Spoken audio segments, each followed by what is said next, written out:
L'épisode du jour, c'est un petit tuto mécanique, puisque là, on va parler des nouvelles directions qui intègrent, on va dire, des butées pour éviter d'avoir le T de fourche qui va venir endommager le cadre lorsque ça tourne. Et oui, sur les nouveaux vélos, quand vous arrivez au bout, c'est pas la fourche qui vient en contact avec le cadre, c'est bel et bien à l'intérieur que ça se passe. Donc du coup, pour mieux comprendre ce qu'il y a à l'intérieur, ce qu'on peut faire, ce qu'on ne peut pas faire en termes de réglage, il y a des petites astuces à connaître. Rien de trop compliqué, mais une fois que vous aurez eu des images, tout sera beaucoup plus simple dans vos esprits.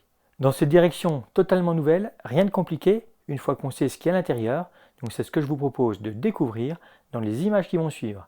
Allez, on ouvre tout ça, vous allez mieux comprendre ce qui se passe à l'intérieur et surtout les possibilités de réglage ou non, notamment les potences compatibles ou pas, l'empilage de bagues, pas mal de choses sont spécifiques à ces directions.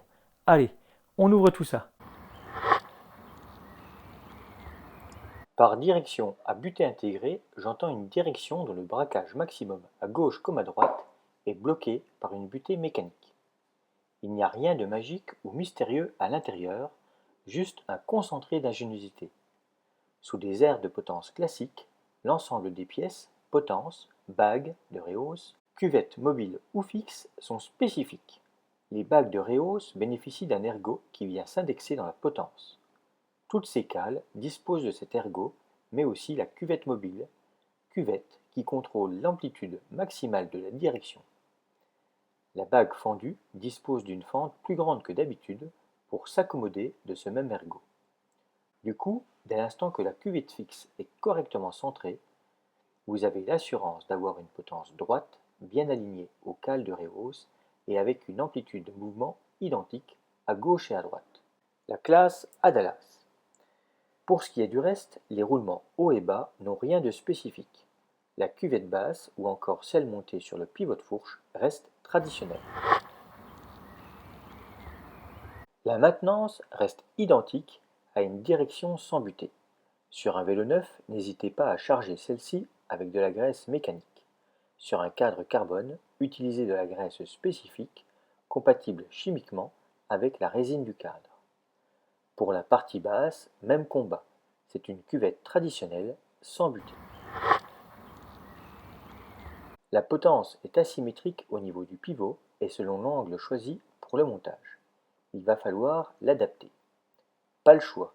Si vous ne le faites pas, il vous sera impossible de serrer la direction.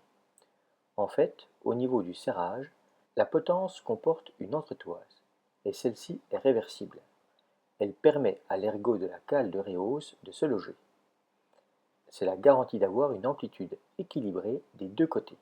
Ce type de potence a une autre spécificité. Sa construction n'a rien à voir avec les potences de première génération où il fallait visser les vis en croix. Pour tout assemblage, utilisez de la pâte de montage.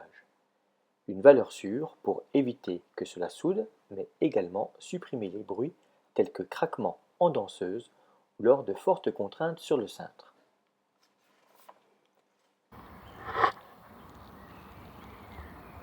Sur cette potence, le capot a un sens. À l'intérieur, des flèches vers le haut indiquent le sens de montage. Sur le côté, un marquage laser indique no gap.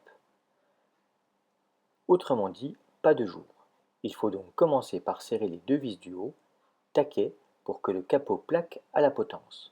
Puis, ensuite, à la clé dynanométrique, serrer les deux vis du bas pour un serrage et une résistance optimum. Une fois la potence correctement axée par rapport à la roue, serrez également à la clé dynamo les vis de potence côté pivot de fourche. Votre direction est opérationnelle avec l'assurance de ne pas avoir le T de fourche qui touche le cadre en cas de chute. Et aucune gêne en termes de pilotage.